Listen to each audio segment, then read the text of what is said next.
Good afternoon, everybody. Welcome to another episode of DSP. I'm your host, Josh, and tonight's guest, we have Griff. How's it going, Hi. Griff? Good, brother. How about yourself? Doing pretty good. Doing good. Thanks for having me on. Hey, thanks for coming on. So, how long have you been playing from, and how long have you been playing for, and what actually got you into it?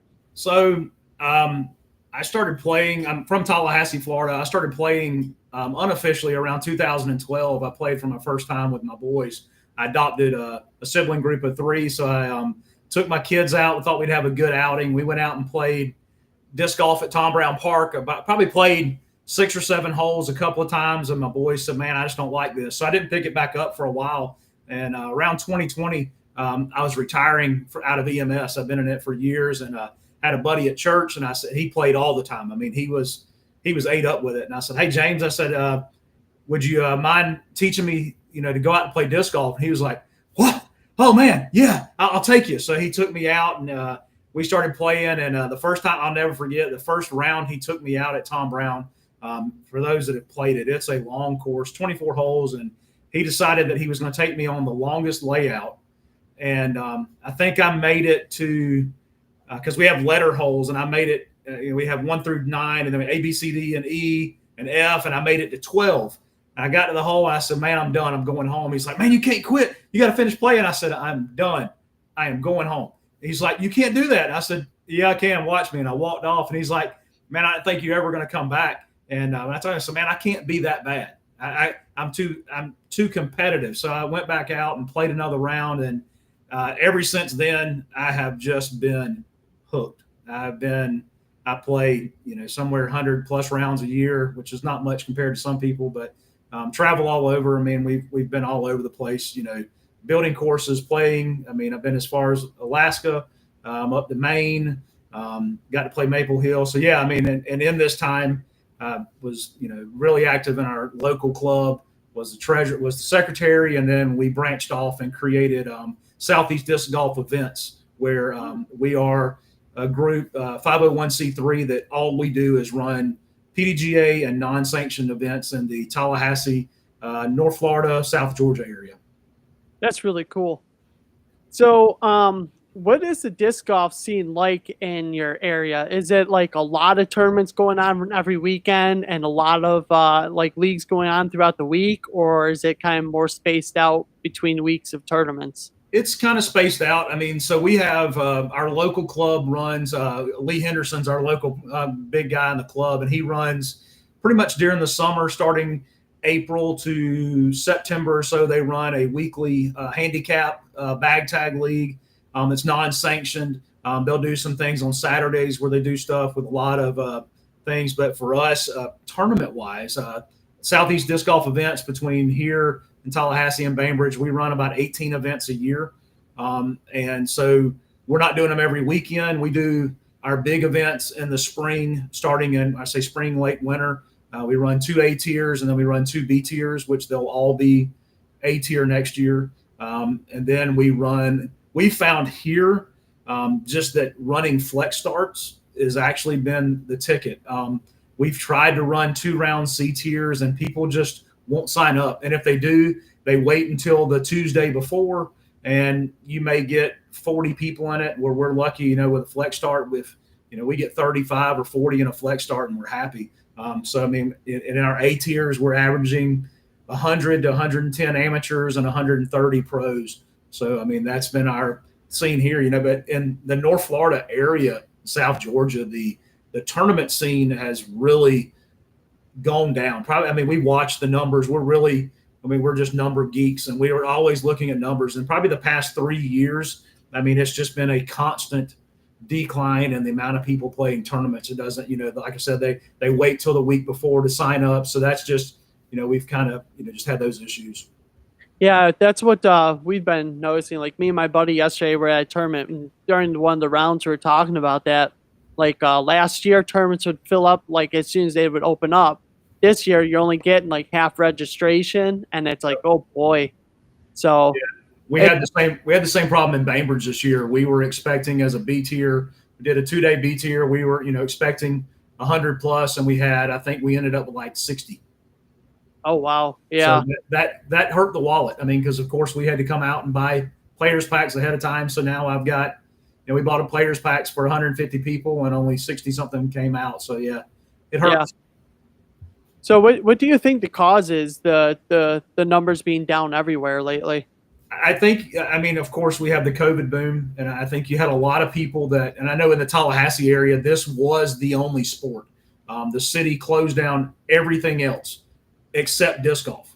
They allowed us because we played in the woods. So that in this area, Panama City was the same way. Mariana, which is about 70 miles west of us, Gainesville, Jacksonville, everybody, that was the only thing out, and people played it. Well, and, you go 3 years after that, and then people have said, "Oh, well, I can go back out and play pickleball now." And pickleball, I mean, we've lost a numerous guys and girls that played disc golf with us here locally. That now that's all they play is pickleball. Which I don't blame them. I play it myself occasionally, but I'm still a disc golf fanatic. So I think that's been the biggest thing. People were able to go back and play their sports that they were playing before, and they went back to what they liked. So I think I think it's gonna kind of level off here in the next year or so, and then we'll see what happens.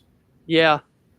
Yeah, hopefully that's what I'm hoping for, because it would be nice to see these fields fill up again, especially with AM Worlds coming here to Buffalo next year for the first time. So I hope there's a big flow of people coming in for that. I think for the AM Worlds and stuff like that, you're never going to have an issue. You're always going to have people. I think right now we've had so many tournaments. I mean, you look, and it may be different up there, but I know in Florida, Georgia, Alabama, Mississippi, we can go just about every weekend and play a tournament. I know you go to places like Dallas, Austin that have multiple courses. You can play a tournament, either playing a league, a flex start, or a regular tournament 4 to 5 days a week. And I think people are kind of tournament out. I think, and the tournaments now, people are like, we've actually made a point that we're no longer going to charge, like for our A tier, next year is going to be $60. Wow. Our B tiers are going to be 40. Our flex starts are 22. And I mean, we've tried to scale it back to kind of say, hey, we're going to give you a little bit of players pack, but we want to get you playing and try not to charge, $100 to $150 to play a tournament, just to hopefully attract people to play. Yeah, up here we got leagues going 5 days a week, Monday through Friday, and then it's like every Saturday and Sunday, or every just Saturday or Sunday there's a tournament. So we're constantly doing it. And then what I've been starting to see is a couple tournaments are starting to do no player packs and just $10 signups. And I like that, because I don't really need a player pack. Like, I enjoy paying cheap to play. That's kind of how we were. We were lucky that when we're running all these tournaments, we've been able to, working with Dynamic, that's something I was going to get in later, but working with them, we've been able to buy a large amount of discs. So now we just have them stored, and we do a flex start. It's $22. You get a disc and, go play. Type thing. So speaking of tournaments, how many tournaments have you played this year? One.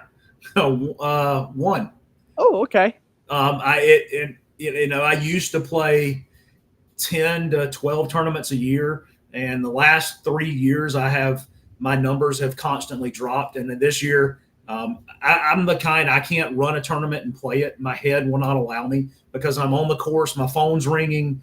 I mean, I probably get, during a tournament, I get at least 3 to 5 calls a tournament per round. So it's too hard to play and get back and do. So I haven't been playing as much, and it seems like every weekend that I was going to play, something comes up. So like, I played in one of our flex starts here locally that I actually ran, but it wasn't that bad. Of course, I got calls on the course, but I'm hoping I'm going to Emporia this coming Monday to run Junior Worlds with Jackie. So I'm going to play a flex when I'm out there on Champs Landing and see how bad it beats me up. But I may end up with 3, maybe 4 tournaments that I play this year, but I'll end up ran 18.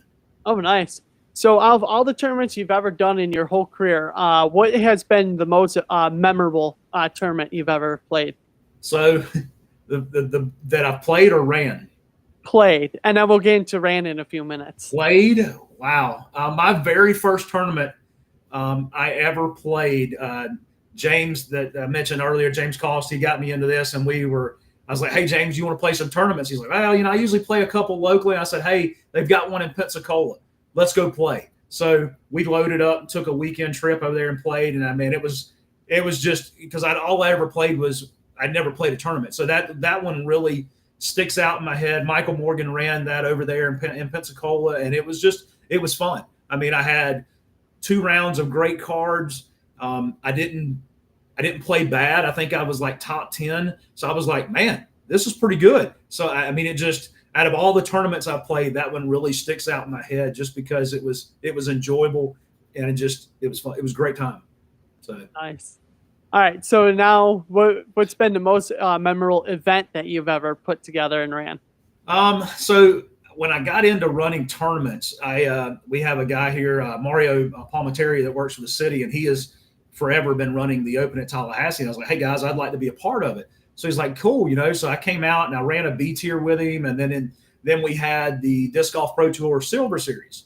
So he's like, hey, I'm going to make you the assistant TD for it, so at least you can get the A tier under your belt, and then the next year we'll have you move up. I was like, okay, well, this is great. So about a week and a half before the tournament, Mario got sick, and he was not allowed to run the tournament. So as things work, I was elevated to tournament director. And of course, the PDGA was like, wait a minute, he's never actually ran an A tier. He can't. So it was me and Seth Finley. Seth at the time was working for the Disc Golf Pro Tour. So Seth's like, look, big dog, we've got it. We'll take care of it. They've got everything done here already. And it was a blast. I mean, it was like, I don't know if to begin with, I don't usually get starstruck, but it was kind of cool because we had a lot of, rather known players that were here in Tallahassee, and it was fun. I mean, I always go back to that. And of course, I had at the time Stacy Haas, who won the tournament, which is now Stacy Kiefer. I mean, she was staying in my house, so it was even more enjoyable because I got to hand the trophy to her with her first Disc Golf Pro Tour event win. So that's one of those things that I'll always remember. That is so cool. Yeah. So what events do you have coming up that you're looking forward to for this season? So for this season, for me, like I mentioned a minute ago, I leave Friday. I'm headed to Emporia to be a course director at Jones East for the Junior Worlds. That's the one I'm really looking forward to. Playing wise, I'm looking forward to Gainesville, the Chain Hawk Open, which is always a huge tournament in our area. It's a large 3-day A tier where you play two courses, and the pros will be on one course, the amateurs on the other, and then we flop and then flop back. So it's really a fun event. Chris Clark runs it out of Gainesville. And those guys down there, I mean, they do a jam-up job. I mean, usually when we're talking about how we're running tournaments, I usually have to rank myself against Chris and Daniel Alexander in Jacksonville because they run top-notch events, so it kind of keeps us on our toes. But that's the one I'm looking forward to. Nice.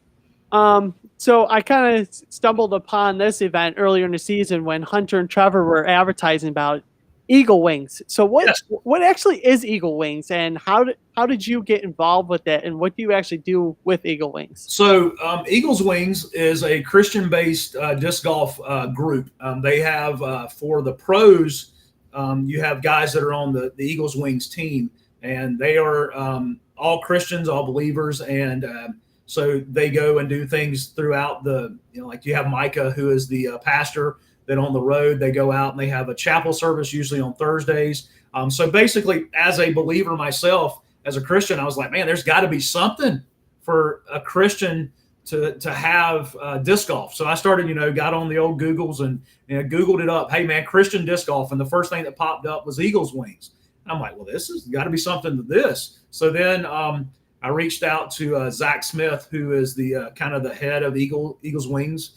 Through Push the Rock is the main parent part of Eagles Wings. Okay. And so I reached out to him, and next thing you know, I'm at a Eagles Wings conference. I think it's been 3 or 4 years ago, and they so basically it just became part of their organization. I'm not paid. I'm just part of a volunteer that helps out, like during their conferences. I've helped out with them running events, and so I just proudly wear Eagles Wings on my shirt. So it kind of is just a reminder of that. And then kind of pairing along with Eagles Wings, a lot of people don't know, but a lot of people have seen it because Gannon Burr wears a hat that says Disc and Disciples. Okay. Disc and Disciples is was started by Les Norwood up in Nashville, and it is an all Christian based disc golf community. So we started off of him. I have a chapter here in it's North Florida's Disc and Disciples, where we all can get together and play as a group of fellow believers. We have a Facebook group. We can post things for encouragement. And also, like you had asked me earlier before we started, is on my shirt on the back, I wear Disc and Disciples and Eagle's Wings, and it is a reminder that when I'm on the course, that I have to keep myself in control, because that means that there's always somebody seeing something on my shirt, and I don't ever want to give a misimpression of a Christian on the course. Does that mean I'm always perfect? By no means. I am a sinner, so I always do things that are not correct. But it keeps me remembering on the course of what my belief is and what my goals in life are, and that there's something greater than disc golf. Yeah. Yeah, I definitely, there's times and moments during terms where I get frustrated and I yell, and it's just like, and then I stand there, I'm like, oh, you butthead. That's not a good example. Yeah, I have a very big temper. So there's a lot of times I'll usually I've kind of calmed down, just smack my leg. I just hit my leg and I keep on going. And I just have to, walk off. Yeah. Yeah. So, what actually drew you to Team Trilogy? Because that's where I met you through, is Team Trilogy. So what actually drew you to becoming a member of Team Trilogy, and how long ago did you become a member? So it kind of started back not so much with just Team Trilogy, but when I first started, of course, my first disc was an Escape and an EMAC Truth and a Judge, because that's what James gave me. Actually, when I first actually started playing, that's some of the discs that I was given by James and other people. And then one of our local pros here, Dave Montine, who's been on Dynamic Disc since it began. So he was just kind of instrumental. I kind of looked up to him as a good local pro that plays really well. So I started throwing a majority of their discs. And so through the years, of course, I had a mixed bag. I had through a lot of Prodigy and things like that in my bag. And I just, over time, I had like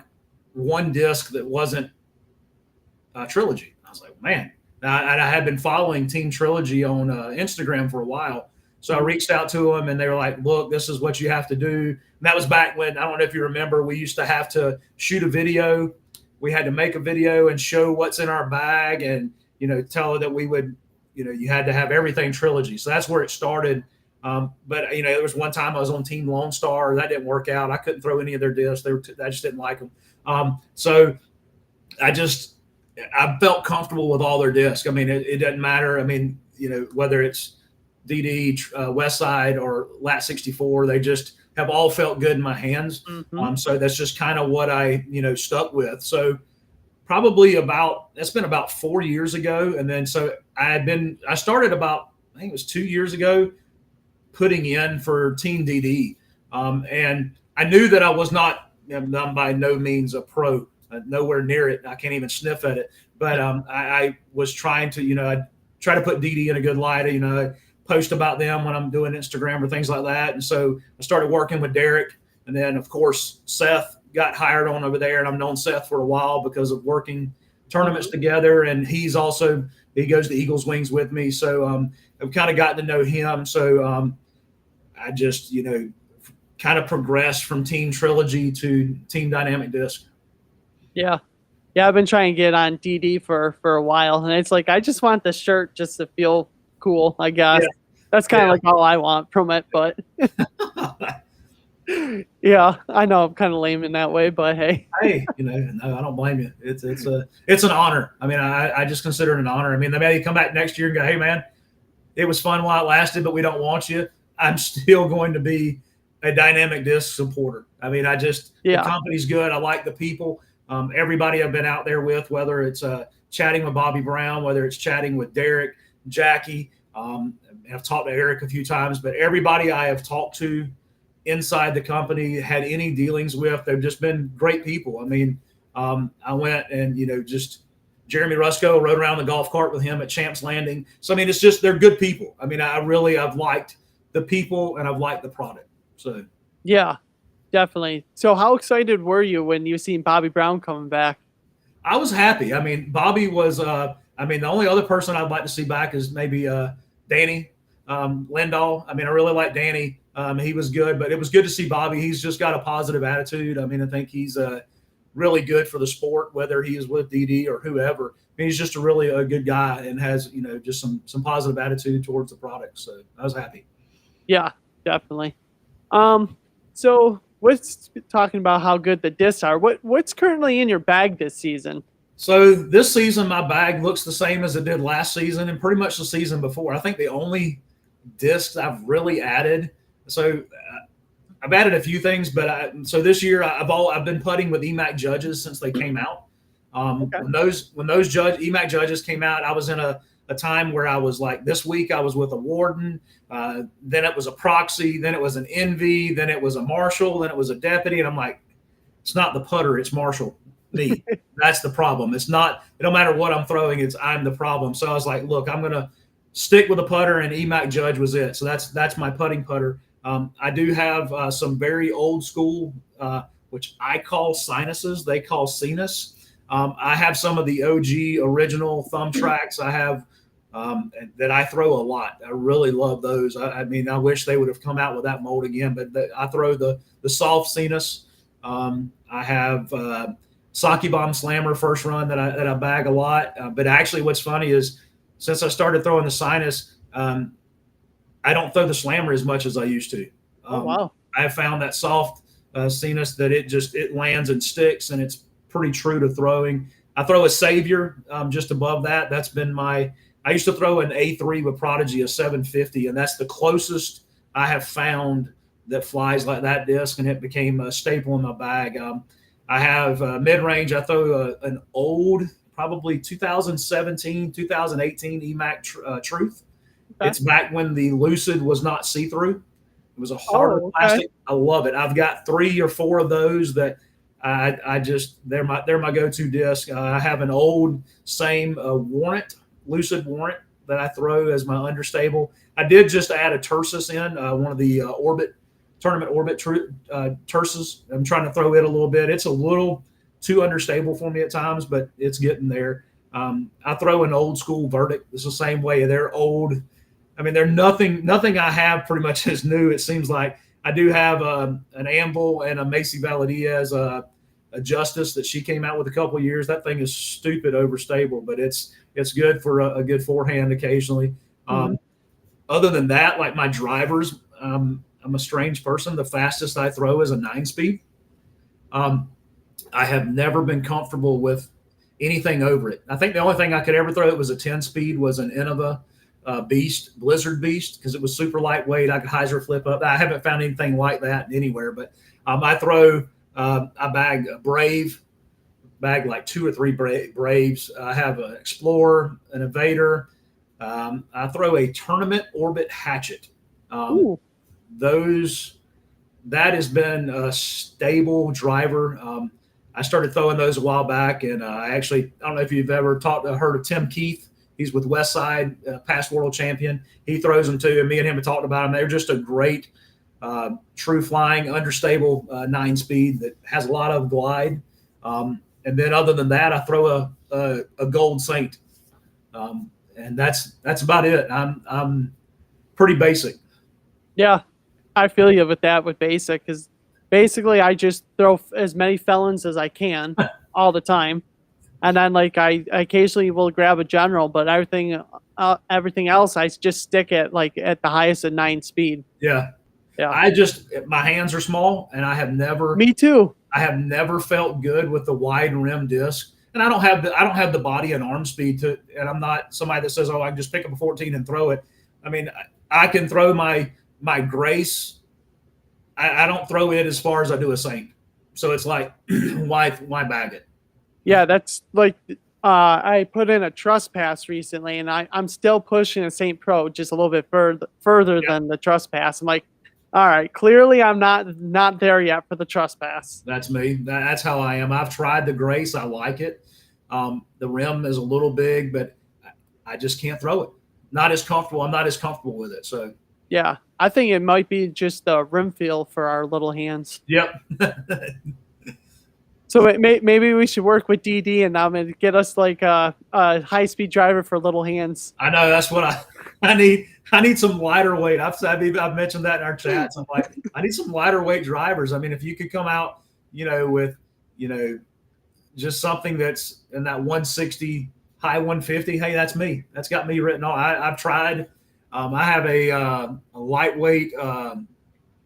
Oh man, what is it? It's not a sword. It's I just got it the other week to try it out, and it's lightweight, but it's so stupid overstable I can't even throw it. I'm like, well, that's just not fun either. So it's yeah. So out of all the new discs that are coming out, like I'm not sure if you've been paying attention to all the new discs that Trilogy line is pumping out, but if you have, what discs are you looking forward to possibly trying out? I've tried the heist. It's too fast for me. I mean, even with it being a hair understable, it's just still too fast for me. I was looking. Bobby just sent us an email, and he was telling me there's a new one that's coming out, and I cannot even remember which one it is. But there's two new ones that are a slower speed that I'm looking forward to that will come out that I can hopefully try to throw. But that's been about it. I mean, I would love to throw the heist, but it's just too fast for me. Yeah. Do you know anything about the grip project? I think those are called from Latitude. I got the grip box. It's been whenever they came out last year. I had the Project Grip Grace. I had the Project Grip Compass. Okay. They weren't bad. I personally didn't notice that big of a difference. I'm of course in Florida. The humidity here is 100% every day, so I mean it didn't really. I didn't notice a difference because my hands are so sweaty that I really didn't. It's probably one of those winter discs. When the humidity drops, it might work a lot better. Yeah. They look good. They flew good. I mean, I think the Grace, it had a little more stability, but it felt good. It just wasn't, what I could do. Yeah. So what are your goals for this year as a player and as like a TD? Like for not only this year, but also the years coming. Okay. Yeah. So my goal, going back to what I said earlier, we did start the 501c3 with Southeast Disc Golf Events. And my goal is just to continue growing our organization to just run the best disc golf tournaments that we can, that when people, think about North Florida, they think about us, and that we are always trying to pump out a good tournament that is, has a good, especially for the pros, that has a good payout, that has good amenities. Like for Tallahassee, we have camping for them to camp for free at Tom Brown. At Bainbridge, they have a campsite in the middle of the disc golf course. So at holes 8 and 9, you have a campsite. So we work on that, getting them reduced prices to camp during tournaments.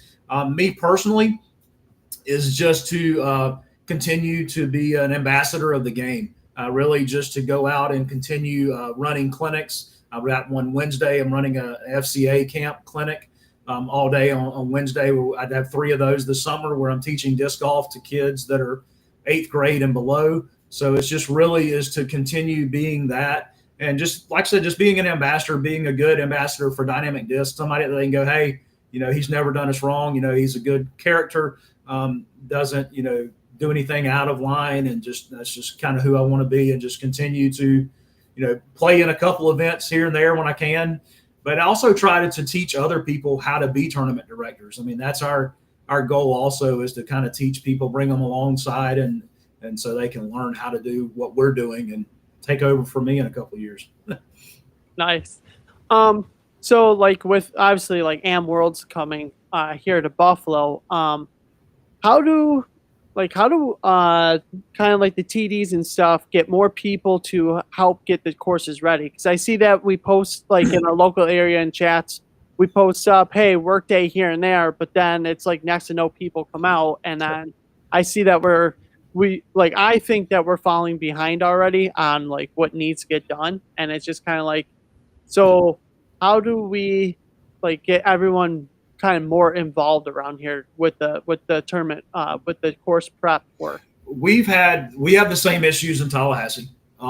with any of our tournaments. It's hard to get people to come out. Like this past year, we sweetened the pot for our volunteers. We gave them a T-shirt.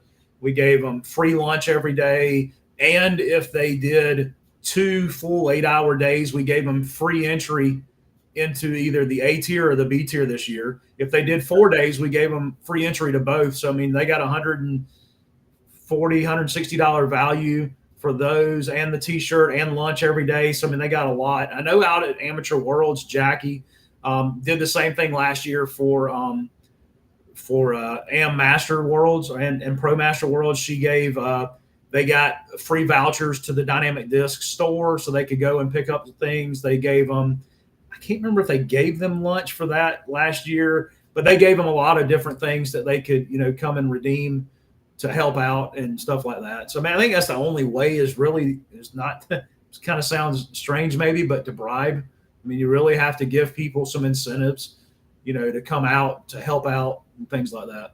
Yeah. So do you have any questions for me?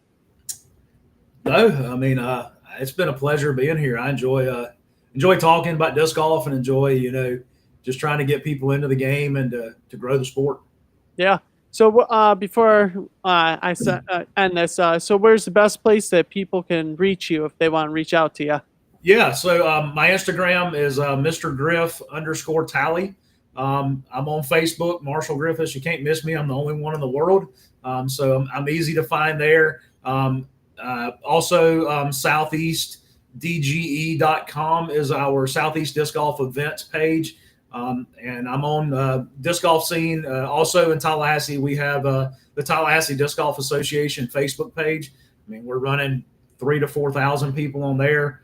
So I'm always commenting and on there. So anybody that wants to reach out, feel free to reach out to me. I'll help you however I can. If you need help running a tournament, I'm always a phone call away. If I don't know it, I'll figure it out and we'll work on it together. Cool. Thank you for taking the time to come on tonight's show. Yeah, my pleasure. Thanks for having me, Josh. If you ever need me again, I'll jump on with you. I appreciate it. Sounds good. Have a good night. Good night, guys.